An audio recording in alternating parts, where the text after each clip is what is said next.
बिस्मिल्लाहिर्रहमानिर्रहीम। अस्सलाम वालेकुम स्टूडेंट्स, कैसे हैं आप? उम्मीद है आप सब अपने खैरियत से होंगे। आज हम एफएससी सेकेंड ईयर केमिस्ट्री का 6 लेक्चर स्टार्ट कर रहे हैं, जो कि आपके थर्ड चैप्टर में से है, that is group 3A elements.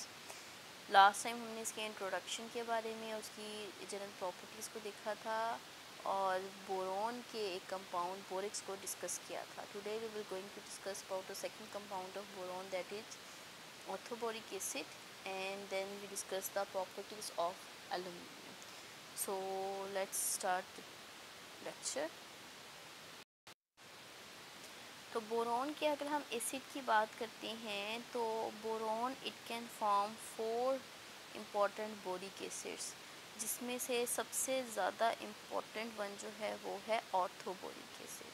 Orthoboric acid is H3BO3, ये इसका फॉर्मूला है और ये स्टेबल फॉर्म में, एसिड फॉर्म में एग्जिस्ट करता है। इसके अलावा हमारे पास क्या है, मेटाबोरिक एसिड, दैट इज़ HbO2, या टेट्राबोरिक एसिड H2B4O7, या पायरोबोरिक एसिड H6B4O9। ये तीनों एसिड्स जो हैं they are stable only in solid state. ये सॉलिड स्टेट में तो स्टेबल हैं, बट जब इनका सॉल्यूशन बनाया जाए then they will change into orthoboric acid. किस तरह से, ये देखें, यहाँ पे आपके पास रिएक्शन गिवन है। पहले मेटाबोरिक एसिड है, इसका जब वाटर में रिएक्शन करेंगे it will be converted into orthoboric acid. Tetraboric acid, when it dissolve in water it will be converted into orthoboric acid. Similarly pyroboric acid, it dissolve in water to form orthoboric acid. तो ये तीनों acids जो हैं ये जब solution form में आते हैं they ultimately converted into orthoboric acid. तो सबसे स्टेबल वन कौन सा है, ऑर्थोबोरिक एसिड। तो हम इसी को डिस्कस करते हैं, ऑर्थोबोरिक एसिड की प्रॉपर्टीज़ को एंड इसकी प्रिपरेशन को। ऑर्थोबोरिक एसिड जो है वो वाइट क्रिस्टलाइन केमिकल सब्सटेंस है with a triclinic crystal system. Crystal systems जो हैं वो क्या होते हैं, एक स्पेसिफिक पैटर्न होता है जिसके अकॉर्डिंग कंपाउंड्स को पैक किया जाता है इन अ सॉलिड स्टेट। अगर इनकी सॉलिबिलिटी देखी जाए तो they are sparingly soluble in cold water. Cold water में कितना है, 2.6%। 2.6 मतलब क्या है, 2.6 ग्राम पर 100 ग्राम। ठीक है, ये इसकी सॉलिबिलिटी है एट 40 डिग्री सेंटीग्रेड। लेकिन जब हम इसको थोड़ा सा गर्म करते हैं तो 107 डिग्री सेंटीग्रेड पे इसकी सॉलिबिलिटी इंक्रीज़ हो जाती है 2.6 से 37% तक। 37% का मतलब क्या है कि 37 ग्राम डिज़ोल्व हैं इन 100 ग्राम। तो ये जो वेरिएशन है टेम्परेचर वेरिएशन के साथ सॉलिबिलिटी में, ये एक्चुअली बेसिस बनाती है for its separation and the purification. कि किसी चीज़ को अगर आपने प्योरीफाई करना हो तो आप हॉट स्टेट में उसका सोल्यूशन बनाएं और उसे कूल डाउन करवाएं। कूल डाउन होने पे वो क्रिस्टल्स प्रोड्यूस करेगा। ठीक है, तो ये इसके जनरल इंट्रोडक्शन था। नेक्स्ट आ जाती है इसकी प्रिपरेशन। प्रिपरेशन अगर हमने देखी, जैसे मैंने आपको बोरेक्स में बताया था कि आपके पास 3 ही मिनरल्स हैं बोरॉन के, एक है बोरेक्स, एक है सोलेमिनाइट और एक आपके पास है ऑर्थोबोरिक एसिड। तो इसी तरह से जो यहाँ पे ऑर्थोबोरिक एसिड है उसको भी इन बाकी 2 जो मिनरल्स हैं दैट इज़ सोलेमिनाइट एंड बोरेक्स, इन दोनों से प्रिपेयर करवाया जा सकता है। तो सोलेमिनाइट से कैसे प्रिपेयर करवाएंगे, सोलेमिनाइट और बॉइलिंग वाटर। तो सोलेमिनाइट को सस्पेंड करवाया जाता है इन बॉइलिंग वाटर और फिर इसके अंदर से सल्फ़र डाइऑक्साइड गैस को पास आउट करवाया जाता है। जैसे ही हम बॉइलिंग वाटर की सस्पेंशन में से सोलेमिनाइट की सस्पेंशन में से सल्फ़र डाइऑक्साइड को पास करवाएंगे तो बोरिक एसिड जो है वो क्रिस्टलाइज आउट हो जाएगा and the solution it contains calcium sulphide. So आपके पास सिंपल सा है कि आपने सोलेमिनाइट को सस्पेंड करवाना है बॉइलिंग वाटर में and the sulfur dioxide is passed through it and the boric acid it crystallize out from the solution while the other product calcium sulfide it remains in the solution. तो ये आपके पास था from सोलिमोनाइट। दूसरा है from borax. Borax से इसको prepare करते हैं बाय डबल डिस्प्लेसमेंट रिएक्शन, जिसमें बोरेक्स को ट्रीट करवाया जाता है विद कंसनट्रेटेड सल्फ्यूरिक एसिड। इसमें भी कूलिंग पे crystals of boric acid produced होते हैं which will be separated out. ठीक है, ये देखिए ये आपके पास डबल डिस्प्लेसमेंट रिएक्शन है। यहाँ पे हाइड्रोजन जा रहा है बोरेट आयन के साथ और सोडियम जा रहा है सल्फेट के साथ to be converted into sodium sulphate and it will be converted into orthoboric acid. Next आ जाएं इसकी प्रॉपर्टीज़ पे। प्रॉपर्टीज़ अगर हम देखें, ये भी हमने पहले अभी डिस्कस भी की है थोड़ी सी बोरिक एसिड की प्रॉपर्टीज़। अभी आपको अगर याद हो मैंने स्टार्ट में इसका इंट्रोडक्शन बताया, तो it is a white lustrous crystalline solid having a soft सोपी टच, जो स्प्रिंगली सॉलेबल है कोल्ड स्टेट में बट फेयरली सॉलेबल है हॉट स्टेट में।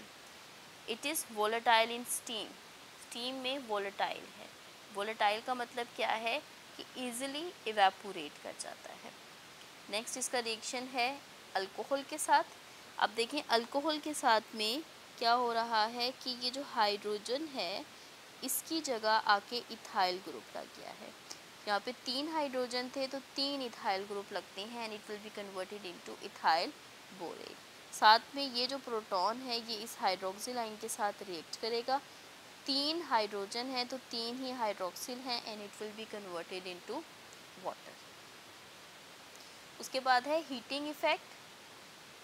जब इसको स्ट्रॉन्गली हीट करवाया जाता है then it swells to the 40 frothy mass which lose water.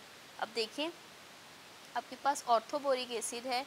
Orthoboric acid को जब 100 डिग्री सेंटीग्रेड तक हीट करवाएंगे तो इसमें से वाटर रिमूव होगा and it will be converted into metaboric acid.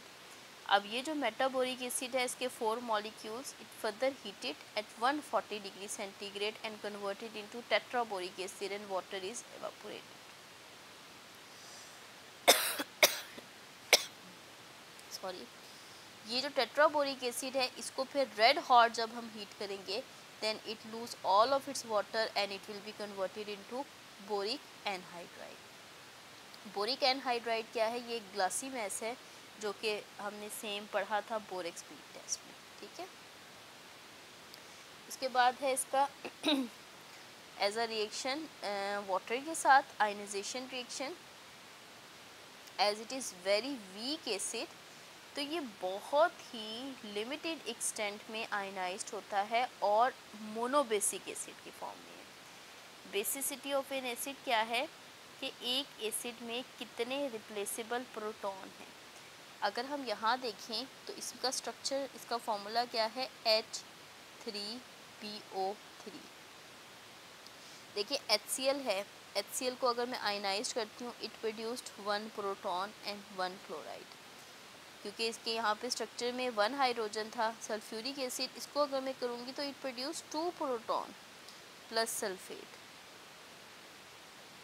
इस केस में हमारे पास H3 3 प्रोटॉन हैं, तो यहाँ पे 3 प्रोटॉन प्रोड्यूस होने चाहिए थे, but the case is here is something different. यहाँ पे आपके पास ये क्या करता है, वाटर के साथ रिएक्ट करके 1 प्रोटॉन लूज़ करता है और पीछे आपके पास एक कॉम्प्लेक्स एनाइन बन जाता है टेट्राहाइड्रोक्सिल बोरेट का। तो इस वजह से ये बहुत ही वीक एसिड है और मोनोबेसिक एसिड है। ठीक है, तो आपसे ये अक्सर जो है वो आयनाइजेशन का पूछा जा सकता है। आयनाइजेशन इसका ये रिएक्शन है, ये बहुत इंपॉर्टेंट रिएक्शन है। अच्छा, ये इतना लेस एसिडिक होता है कि there is no effect on methyl orange, but red blue litmus को ये रेड कर देता है। It is partially neutralize by caustic soda to give borax.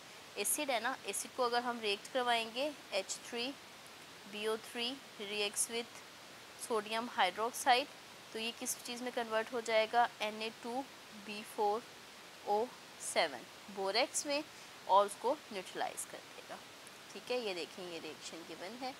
ये boric acid it neutralizes the caustic soda and converted into borax along with water. तो ये जो reaction है it is simply an acid base reaction. ये acid है, ये base है to produced salt and water. ये न्यूट्रलाइजेशन रिएक्शन है, simple, acid plus base to produce salt and water.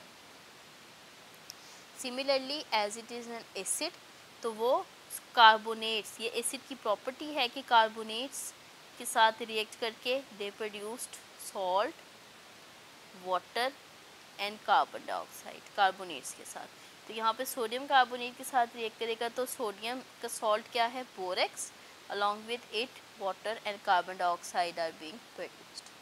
अच्छा, एक और इसका बहुत इंटरेस्टिंग फीचर है, वो क्या है कि ये चूँकि बहुत ही वीक एसिड है, तो इसे हम डायरेक्टली किसी भी बेस के साथ, किसी भी अल्कलीज के साथ टाइट्रेट नहीं कर सकते। It can not be titrated with alkalis in a usual manner. इसको क्या करना पड़ता है, नॉर्मली तो देखिए कोई भी एसिड है, जैसे HCl है, उसे रिएक्ट करवा लें सोडियम हाइड्रोक्साइड के साथ बाय यूजिंग फिनोल्फथलीन इंडिकेटर, या आप सोडियम कार्बोनेट को यूज़ कर लें by using sulphuric acid, by methyl orange और इस तरह सो ऑन। लेकिन यहाँ पे हम डायरेक्ट अल्कली के साथ इसको रिएक्ट नहीं करवा सकते, हमें ग्लिसरॉल यूज़ करना पड़ता है और फिर इसको टाइट्रेट करवाना पड़ता है against alkali by using phenolphthalein as an indicator. तो ये एक इसका इंटरेस्टिंग फीचर है, टाइट्रेशन के लिए हमें ग्लिसरॉल की ज़रूरत है। ठीक है, नेक्स्ट आ जाते हैं इसके यूजेस कि बोरिक एसिड को यूज़ कहाँ कहाँ पे करते हैं। इसको मेडिसिन में यूज़ करते हैं as antiseptic, dusting powder, boric ointments, boric solution को आई वॉश वगैरह के लिए यूज़ किया जाता है। तो ये तमाम के तमाम यूजेस हैं इसके मेडिसिन में। इसके अलावा इसको बोरेट ग्लेसेस बनाने के लिए यूज़ करते हैं, because it is more fusible than silicate glass and possesses a high coefficient of expansion. तो इस केस में क्या है, ग्लेज़ क्या होता है कि कोई मिट्टी का बर्तन बनाया है, कुछ भी बनाया है, उसके ऊपर एक ख़ास किस्म की चमक होती है विच इज़ ग्लेजिंग, तो उसके लिए इसे यूज़ करते हैं। इसके अलावा इसको यूज़ किया जाता है कैंडल इंडस्ट्री में for the stiffening of wicks. Stiffening of wicks क्या होती है, ये जो बत्तियाँ बनती हैं कैंडल्स की, तो वो सॉफ्ट होती हैं, तो उसको हार्ड करने के लिए भी इसको यूज़ किया जाता है। तो ये आपके पास था बोरिक एसिड, उसकी प्रॉपर्टीज़ और उसके यूजेस। तो ये हमारे पास थे कंपाउंड्स ऑफ बोरॉन। तो नेक्स्ट फिर इंशाल्लाह हम एल्युमिनियम को डिस्कस कर लेंगे, इसके रिएक्शंस को, और कंपाउंड्स ऑफ कार्बन को देख लेंगे। ठीक है, तो इस बोरिक एसिड को आप अच्छी तरह से प्रिपेयर करें, कोई प्रॉब्लम हो then you can ask me. Next lecture तक के लिए अल्लाह हाफ़िज़।